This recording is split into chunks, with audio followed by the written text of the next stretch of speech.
Hey, this is Rich with breathingwiththemarkets.com. How you doing? On November 30th, 2024, Saturday evening. I hope everyone's well and I hope you're getting ready for next week. I guess I was notified on the 29th yesterday that I passed 5 Xfa'S for Topstep. So I'll have 5 funded live accounts. Topstep on the Topstep X. I've been testing that platform. I do like that platform. I'm excited to continue to test it and see what type of strategy I want to use or how I want to approach the market on the platform and move forward. I have some other things in the works too. Like I said, some live accounts.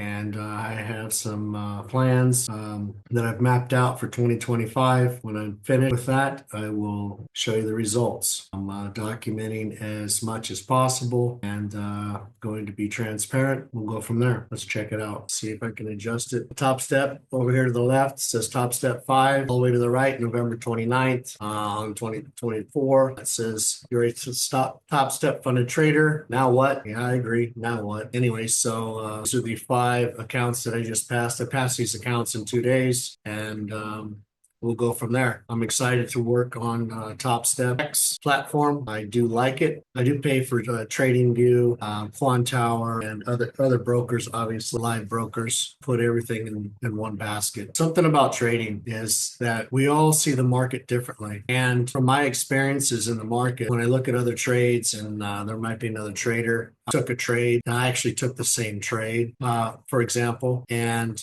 they saw something different than I saw, and we end up both in the same trade. That's what's unique about the market, is if you have an edge in the market, a lot of times you're going to find yourself trading along traders that have a high skill level and they enter the same area that you enter, but they might not enter for the same reasons. And that's going to be true anywhere on the chart. So someone may enter on a 2-hour chart, someone may enter on a 4-hour chart. I like the lower time frames. I've traded all of the time frames. I really like the 6-hour chart for swings. That's a pretty good chart to look at. 6-hour, 8-hour, but getting up in the daily and stuff like that, that's high. That's high. You're going to find, I feel that you're going to find yourself rushing a trade.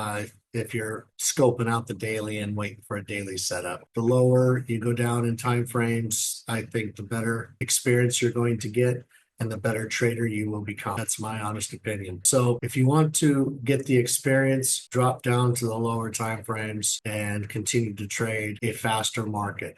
The more skill level that you have, continue to drop down lower and lower and see if you could find your edge. I do offer a mentorship at breathingwiththemarkets.com, and we do have discounts for first responders and military. And if you're a first responder or in the military veteran, go ahead and press the contact button on the website, breathingwiththemarkets.com, and that will go directly to me. And if you have any questions, I will answer them for you. And that goes for anyone. So if you have any questions or concerns or anything like that, feel free to reach me at breathingwiththemarkets.com, and there's a contact button there that you can press, and I will receive your message and I will respond. So I like to respond. If you leave a comment, I like to respond. I feel that responding to comments or maybe an email that I receive is important. It's important for you. It's important for me. But if you're going to do silly things, and I had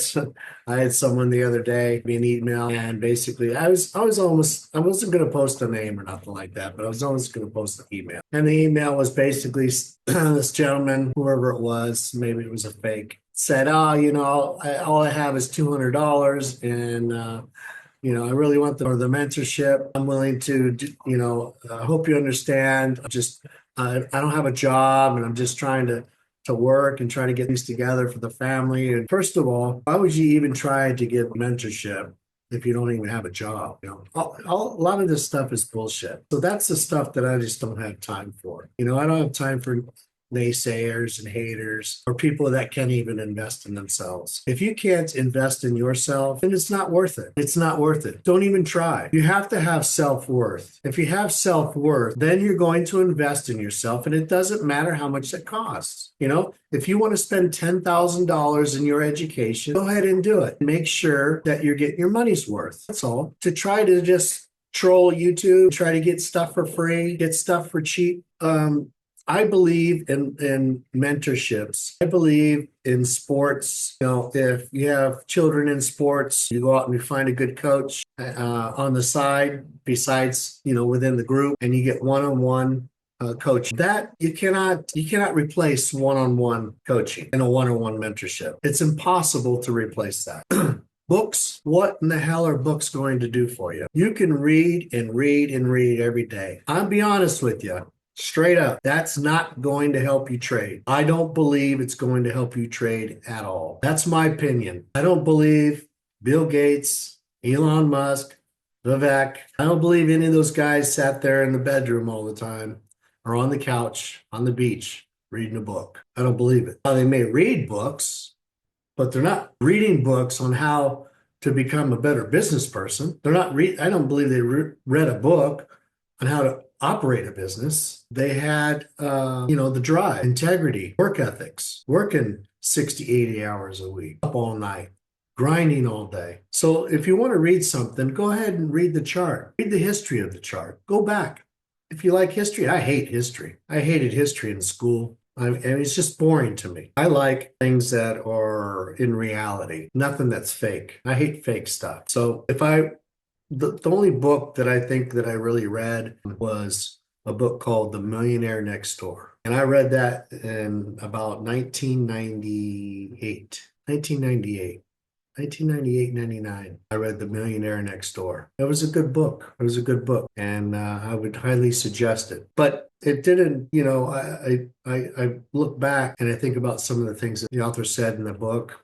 And it's pretty amazing. It's pretty good. Pretty good. Did I listen? No, I didn't listen, but it is what it is, right? So The Millionaire Next Door is a good book. But if you're talking about getting a book on chart patterns and, in the zone, psychology, I'm going to be honest with you. Read the chart, get the experience in the market. The longer you are in the market, the better experience you're going to get. Okay.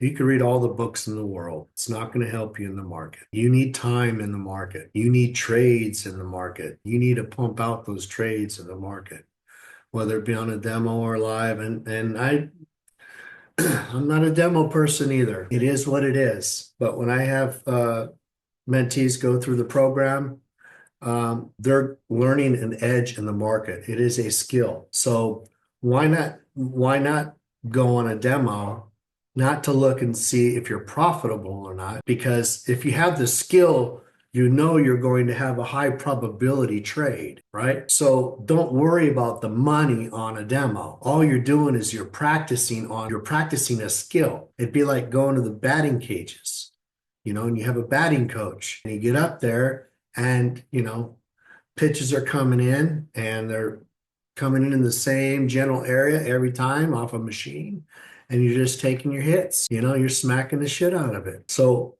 that's practice, and it's muscle memory. Everything is muscle memory. Your eyes will not lie to you. So when you get on the charts, your eyes are not going to lie to you. You're not going to think, oh, should I get in here or not? Your eyes are going to dictate whether you're going to be in there or not. Your eyes are in charge of the game. It's an evil game. Retail traders, you have, manipulation at its finest. They'll manipulate a candle to go up 3 or 4 candles high and then dump. So it's all manipulation. So if you understand and you learn how to navigate around the manipulation in the market and the heavy hitters, that's the best thing to do. The algorithms, there's patterns big and small. There's gems in the market. There are a lot of gems in the market that people don't talk about. I've said this before. Why? I don't know. But I give the mentees everything I know and how I approach the market. There are a lot of great traders out there. There's another guy on YouTube. He's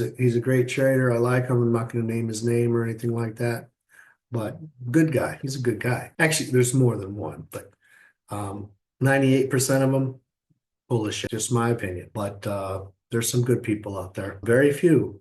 Very few. So, and you don't see them all the time, and they don't have the most followers either. The point is, um, there are numerous strategies in the market, and I know a lot of different strategies in the market. That's why rules don't bother me, prop firms don't bother me, live doesn't bother me, because I know a shitload of strategies. Hakanasi candle strategies, swing trading, scalping, a little bit of mixture, swing and scalping together. There's a lot of different ways to approach the market, whether it be on a higher time frame, a lower time frame. But what I don't do is do a top-down analysis and all this shit. Analysis, look at these words. It's analysis, like you're doing something real special. I feel that when you get on a chart, you turn on the computer in the morning and you look at the beautiful candles and you say, wow, it's a great day to be alive. And you just see what's happening. You look to your left a little bit and go, I get it. I get it. And you know where the market's going and you know where it's going to fake out and take out the retail traders, and the pros are going to get in and do well. That's how the market moves. So it's exchange of money back and forth. And one thing we have to do is when we get knocked down, we got to get up. We're going to get knocked down and we're going to get up. I don't know if I've ever told this story or not, but back when I was trading in 1999, I thought, God, if I could just make 250 a day, that would be pretty good. And I got to I was pushing $500 a day, and then $1,500 a day, and then $10,000 a day, and you're going off and then you're saying, man, the market was hot. Having Amazon at $200 a share, trading in and out of the market, and $200 a share Amazon. Only if I could have held that piece of the pie back then. But like I said, I was a gap trader, open and close, and I closed all positions. Although I would on the close, I would hold them overnight. I have a strategy that I hold overnight if I'm allowed to on the platform or whoever I'm trading with. Works really well. It's kind of boring to me. That's why I like the futures and I like the fast market. Forex is, I won't give my opinion on it, but it's not something that if I were you as a trader, I would probably move to futures.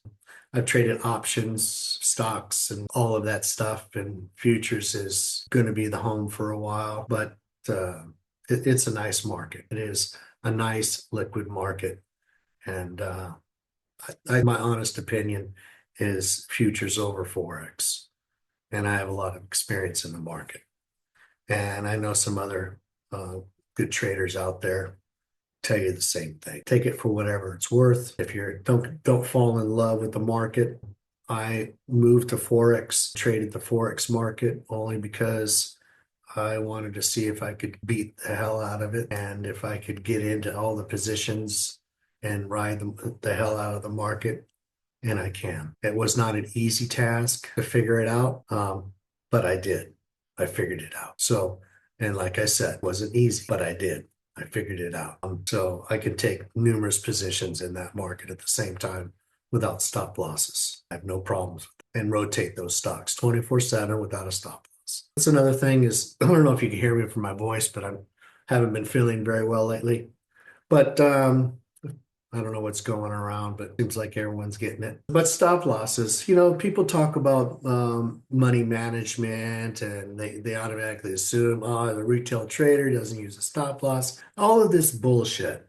Okay. Do you think Warren Buffett uses a fucking stop loss? Do you think these big banks use a stop loss? It just surprises me that when someone gets on there and says that they've been trading 20 years and anyone that doesn't use a stop loss has no money management skills. Who the fuck are they? See, if someone said that to me, I would say, you need to level up. That's just a beginner's game. You need to level up because You can trade without a stop loss. You just have to level up. That's it. Why do you need a stop loss? I can have a legitimate conversation with someone that wants to have a legit conversation about a stop loss. I have no problem with that. The execution of a trade and risk starts before. Risk starts before the execution of a trade, not after. Again, traders, risk starts before the execution of a trade. That's a fact. No one's telling you that on the internet. I'm telling you. I am the one saying this. Risk starts before the execution of a trade. You won't hear that anywhere else. I've been saying this over and over again. People just don't get it. 95% or more traders fail. Their stop loss is, they're losing their cars, they're losing their clothes, they're losing their food money. They're losing everything. And guess who's getting rich off of your stop loss? The brokers. They love stop losses. When a prop firm, when a broker, when any of these people talk about a stop loss, that is their bread and butter. That is their liquidity. That is their risk management. A prop firm's rules is their risk management. It's not for you and I, trader. It's the prop firm's risk management plan. It's a business plan to put more money in their pocket. They don't like traders that don't trade without a stop loss. There are gamblers. I get it. I don't gamble. I'm a trader. I hate stop losses. I don't need a fucking stop loss. Period. Never had. Don't need it. When I started to learn about Forex, not trading, Forex. When I started to learn about Forex, I listened to someone, because I do listen. I may not agree, but I do listen. And they said, make sure you have a stop loss on Forex, 3-to-1, all this bullshit. I get it. There are people profitable doing that. Okay. I get it. There isn't just one way to trade. But the point is,